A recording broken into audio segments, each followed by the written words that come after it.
Baik, Assalamualaikum warahmatullahi wabarakatuh. Di sini kelompok kami akan mempresentasikan tugas dari probabilitas dan statistika tentang uji hipotesis dan analisis time series dengan tren. Lanjut.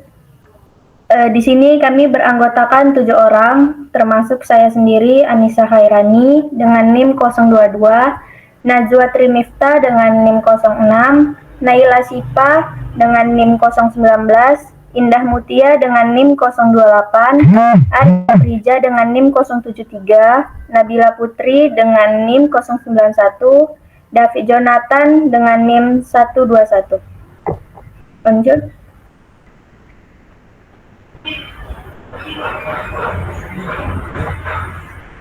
Baik, di sini saya akan menjelaskan latar belakang dari uji hipotesis dan metode time series dengan tren. Yang pertama itu uji hipotesis. Itu adalah metode pengambilan keputusan dalam statistik yang didasarkan pada analisis data sampel untuk menentukan apakah ada bukti yang cukup untuk menolak atau menerima dugaan atau klaim mengenai populasi. Sedangkan metode time series dengan tren itu adalah cara untuk menganalisis dan meramalkan data yang memiliki pola atau kecenderungan tren dalam seiring berjalannya waktu. Lanjut.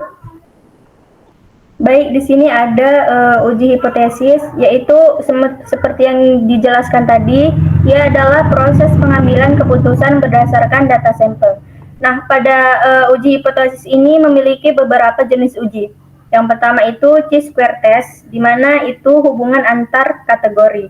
Yang kedua ada uji korelasi, Pearson atau Spearman, dan di mana itu hubungan antara dua variabel ordinal atau interval. Yang ketiga itu ada regresi linear, yang di mana ini hubungan akibat. Dan yang terakhir itu ada one sample t-test, di mana itu untuk uji rata-rata terhadap nilai acuan. Lanjut. Nah, di sini ada time series, seperti yang dijelaskan tadi, itu adalah data yang dikumpulkan dari waktu ke waktu, seperti per tahun maupun per bulan. Nah, pada time series ini ada yang namanya model trend. Di dalam model trend ini terbagi beberapa bagian. Yang pertama itu linear, yaitu YT sama dengan A tambah BT. Yang kedua itu eksponensial, yaitu YT sama dengan AB pangkat T. Dan yang ketiga ada moving average, di mana itu meratakan fluktuasi dalam jangka pendek. Dan yang terakhir itu ada least square trend, yang dimana itu mengestimasi garis terbaik dari data historisnya. Lanjut. Nah, di sini ada deskripsi data sekunder. Di dalam deskripsi data sekunder ini ada beberapa variabel. Yang pertama itu potensi pariwisata atau ordinal. Yang kedua ada infrastruktur dan aksesibilitas. Yang ketiga ada aktivitas wisata. Yang keempat ada pasar dan ekonomi. Yang kelima ada topologi dan geografi. Di dalam deskripsi data sekunder ini juga memiliki dua jenis data. Yang pertama itu ordinal, di mana itu dari kuesioner skala Likert. Yang kedua itu disusun berdasarkan responden per tahun, termasuk asumsi yang tersedia di dalam time series itu. Selanjutnya, tersebut akan dijelaskan oleh teman saya Ari. Baiklah, di sini saya akan melanjutkan penjelasan dari output data sekundernya. Nah, pertama-tama itu kita melakukan uji normalitasnya. Nah, uji normalitasnya itu menggunakan histogram, p-plot, dan one sample KS. Nah, untuk uji normalitas yang pertama menggunakan histogram, berikut ini adalah datanya.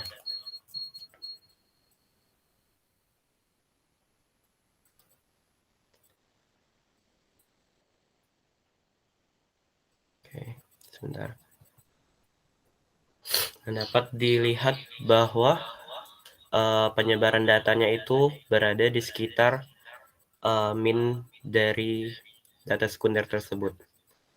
Dapat dilihat dari data histogram tersebut. Dan dari diagram p-plotnya dapat ditemukan juga bahwa penyebaran datanya itu linear dan menyebar di sekitar garis lurusnya. Jadi dapat disimpulkan bahwa penyebaran datanya itu mendekati normal. Nah, dari uji normalitas menggunakan one sample Kolmogorov-Smirnov dapat disimpulkan bahwa simpangan signifikannya itu berada lebih dari 2, dan itu menunjukkan bahwa si datanya itu lulus uji normalitas gitu. Nah, selanjutnya kita akan masuk ke uji multikolenialitas. Berikut inilah datanya. Nah, di sini datanya menunjukkan VIF-nya itu sudah lebih dari di atas 0,1, dan kolenialitas toleransinya itu berada di lebih dari 0,01 juga. Nah, kemudian kita masuk ke uji heteroskedasitasnya, yang dimana itu si F-nya itu uji data F-nya itu sebesar 4,924. Berikutnya lah datanya. Oke. Nah, dapat dilihat dari diagram scatter plotnya itu bahwa penyebarannya itu terjadi secara merata. Jadi dia berada di antara 2 sampai -2. Jadi dia itu nggak stagnan di garis 0 aja. Jadi dia menyebar. Nah, itu menunjukkan bahwa signifikan dari si datanya itu bisa diterima, atau pernyataannya itu bisa diterima gitu. Oke, menggunakan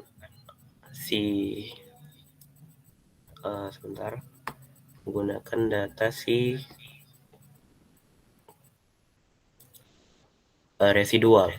Setelah residualnya itu dicari dan kemudian digambarkan melalui diagram scatter plot, dia didapat juga hasilnya itu menyebar di sekitar -2 dan 2. Jadi dapat disimpulkan juga bahwa si pernyataannya itu dapat diterima atau masuk akal gitu. Nah, selanjutnya kita bakal masuk ke data time series-nya. Nah, berikut ini adalah metode time series dari data wisatawan dari 38 provinsi di Indonesia.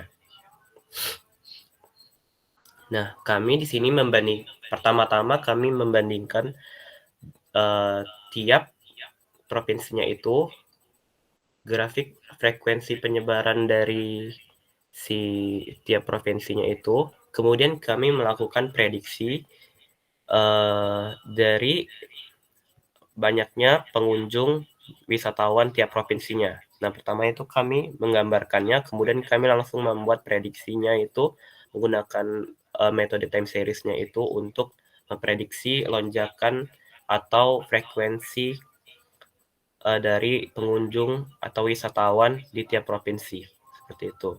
Nah, ini kami lakukan secara terpisah per provinsinya, tapi juga kami menggabungkan semuanya itu dan kami mendapatkan grafik frekuensi penyebaran berikut ini melalui line chart. Nah, dapat dilihat dari grafik tersebut bahwa data dari pengunjung tiap provinsinya itu sebagian besar sama atau tidak jauh beda, tapi ada juga dari provinsi yang jumlah pengunjungnya itu signifikan berbeda dari yang lainnya, seperti itu. Baiklah, mungkin saja itu yang dapat saya paparkan dalam presentasi kali ini. Berikutnya akan dilanjutkan oleh teman saya. Gitu. Untuk selanjutnya ada data primer, di mana kami mengambil judul tentang inovasi sistem pemetaan dan klasifikasi potensi investasi pariwisata berbasis deep learning dan geospatial di pesisir Sumatera Utara. Oke, next.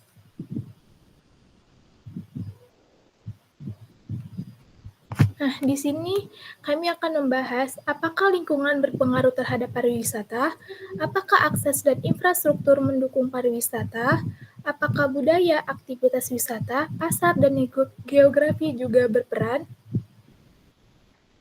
Oke, next. Nah, untuk jenis penelitiannya ini bersifat kuantitatif, yang dimana artinya pakai data angka yang bisa dihitung secara statistik, dapat dikumpulkan lewat kuesioner, jadi kita tanya langsung ke orang-orang responden. Terus jawaban mereka lah yang akan kita uji maupun kita olah secara ilmiah ataupun secara objektif. Oke, next. Nah, untuk jenis data. Jenis data ini kita gunakan adalah data ordinal, di mana ini pakai skala Likert, kayak sangat setuju, setuju, dan netral gitu. Data ini bukan angka biasa, tapi lebih ke urutan tingkat setuju atau tidak. Jadi ini bukan bernilai mutlak. Nah, untuk teknik pengumpulannya, data ini dikumpulkan pakai kuesioner karena metode ini praktis dan bisa menjangkau banyak orang dengan cepat. Setiap pertanyaan disesuaikan dengan variabel yang diteliti, lalu dijawab dengan skala penilaian yang biar lebih mudah untuk diolah. Nah, untuk uji hipotesisnya itu ada banyak, ada one sample, ada chi-square, ada korelasi Pearson atau Spearman, ada juga rekreasi ataupun Peretti test dan ANOVA. Nah, untuk yang pertama itu ada penjelasan tentang one sample. Apa sih itu one sample? One sample itu adalah uji statistik yang digunakan untuk membandingkan rata-rata satu kelompok terhadap nilai tertentu yang sudah ditentukan sebelumnya. Nah, fungsinya apa? Fungsinya itu untuk mengetahui apakah nilai rata-rata dari data kita itu secara signifikan lebih tinggi, lebih rendah, ataupun tidak berbeda dari nilai yang kita bandingkan. Kenapa sih kita pakai one sample? Karena kita ingin tahu apakah persepsi atau penilaian dari responden terhadap suatu aspek secara statistik berbeda dari nilai-nilai yang kita anggap sebagai standar. Biasanya nilai ini kayak nilai tengah atau netral gitu, misalnya 3 dari skala 1 sampai 5 gitu. Oke, untuk selanjutnya untuk chi-square akan dijelaskan oleh teman saya, Nabila. Selanjutnya ada one sample effect size atau pengobatan terhadap satu kelompok atau sampel. Kegunaannya ini adalah untuk mengukur besarnya perbedaan atau efek suatu intervensi atau treatment terhadap satu kelompok atau sampel. Ke bawah, lanjut ke bawah.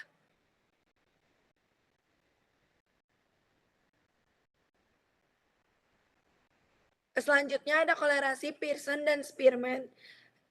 Ini adalah metode statistik yang digunakan untuk mengukur kekuatan dan arah hubungan antara dua variabel. Korelasi Pearson ini cocok untuk hubungan linear, sedangkan korelasi Spearman ini untuk hubungan monotonik atau bertambah atau berkurang. Sering digunakan untuk data yang tidak memenuhi asumsi normalitas. Kegunaannya adalah untuk menilai apakah ada hubungan linear yang signifikan antara dua variabel. Misalnya antara pendapatan dan pengeluaran atau antara tinggi badan atau berat badan.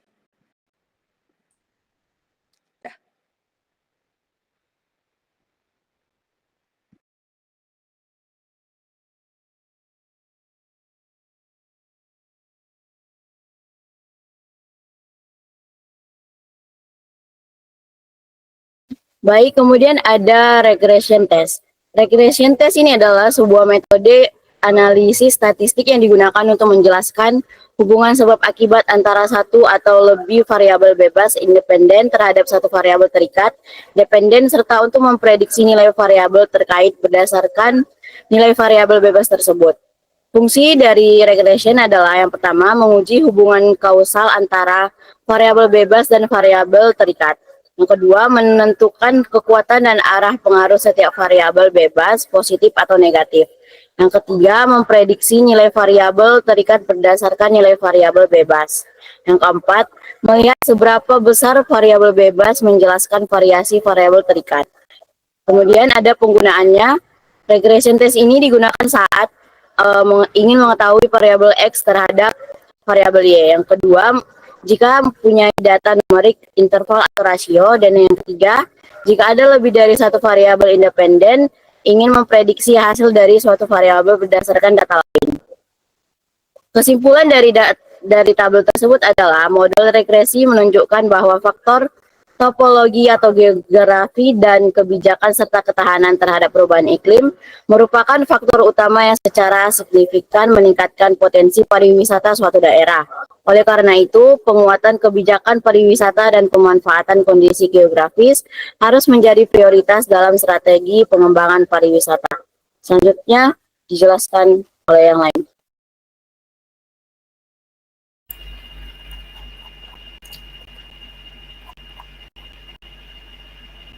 Baik, terima kasih atas kesempatan yang diberikan oleh rekan saya Naila. Di sini saya akan menjelaskan mengenai PERT-test.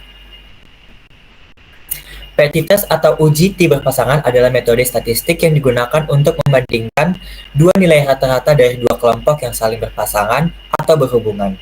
Biasanya digunakan ketika data berasal dari subjek yang sama sebelum dan sesudah perlakuan, atau dua variabel yang diukur dalam kondisi berbeda tetapi dari unit analisis yang sama.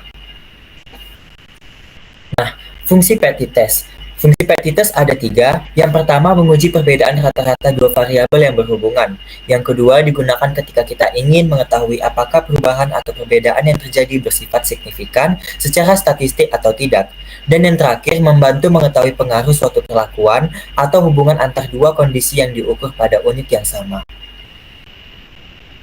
Nah, tadi kita sudah membahas apa-apa saja pengertian dan fungsi dari PERT-test.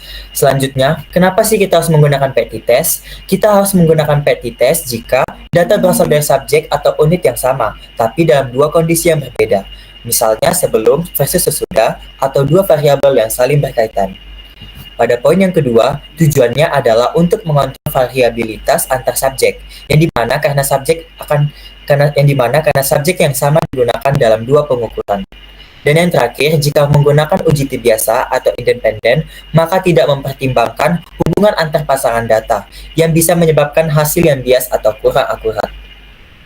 Di sini saya menunjukkan contoh data PERT-test yang ada pada makalah kami.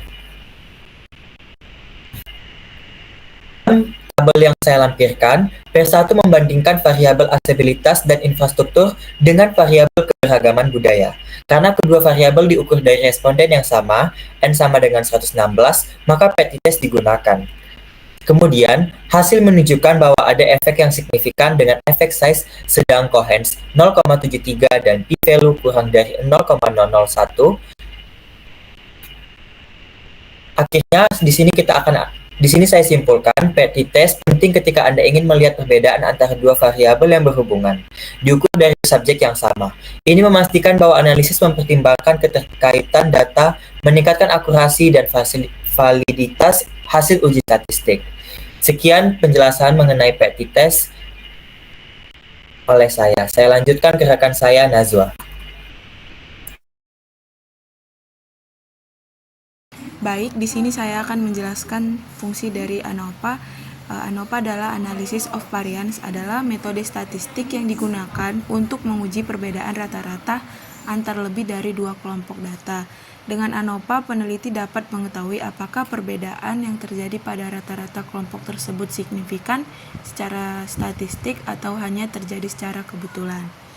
Selanjutnya, kenapa kami menggunakan ANOVA? Dalam konteks penelitian ini membahas potensi pariwisata berdasarkan beberapa variabel independen seperti kondisi lingkungan, aksesibilitas dan infrastruktur, keberagaman budaya, aktivitas dan daya tarik wisata, pasar dan ekonomi, perubahan iklim dan kebijakan, dan yang terakhir topologi dan geografi. Jadi, diperlukan alat uji statistik yang bisa membandingkan rata-rata nilai potensi pariwisata berdasarkan masing-masing kelompok kategori variabel tersebut. Karena lebih dari 2 kelompok yang dibandingkan, maka uji ANOVA menjadi pilihan yang tepat. Selanjutnya itu langkah umum analisis ANOVA dalam penelitian ini.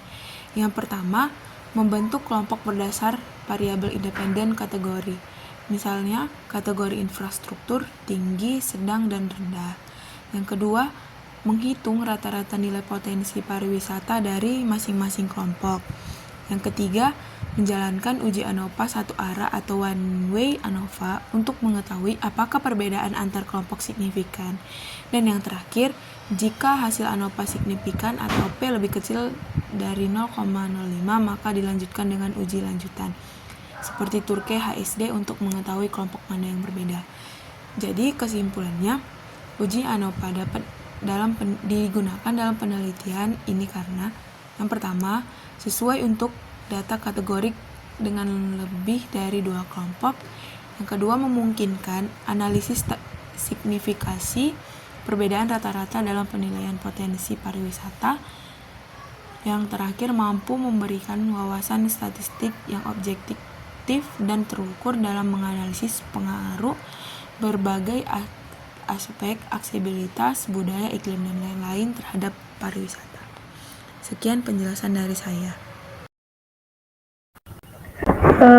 Baik, sekian dari kelompok kami. Apabila ada salah, mohon dimaafkan. Wassalamualaikum warahmatullahi wabarakatuh. Waalaikumsalam.